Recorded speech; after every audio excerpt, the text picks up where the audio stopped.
आंब्याची बाग म्हणजे नफ्याची बाग, बरोबर? पण खरंच इतका नफा मिळतो का? एवढी मेहनत करून सुद्धा हातात हवा तसा नफा काय येत नाही? कारण समस्या अनेक आहेत. कमी फळधारणा, सततची फुलगळ आणि फळांचा तो विचित्र आकार. ह्याचा सरळ हिशोब आहे.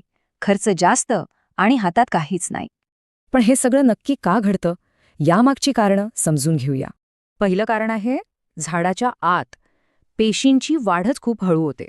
शिवाय दिलेलं खतपाणी झाडाला नीट लागतच नाही, ते वाया जातं. आणि झाडातले नैसर्गिक हार्मोन्स ते तर जणू काम करायचंच विसरलेत. वरून ऊन आणि इतर गोष्टींचा ताण वेगळाच, जो झाडाला अजून कमजोर करतो. या सगळ्यावर एकच शास्त्रीय उपाय आहे, तो म्हणजे प्युअर ब्रास.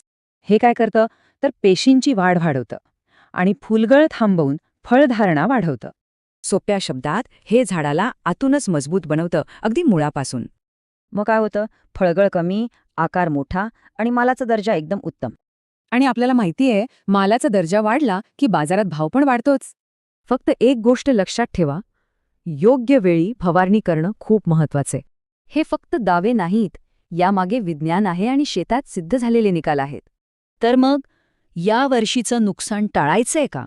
निर्णय आता घ्यायचा आहे. आंब्याच्या भरघोस उत्पादनासाठी प्युअर ब्रास वापरा. लगेच या नंबरवर संपर्क साधा.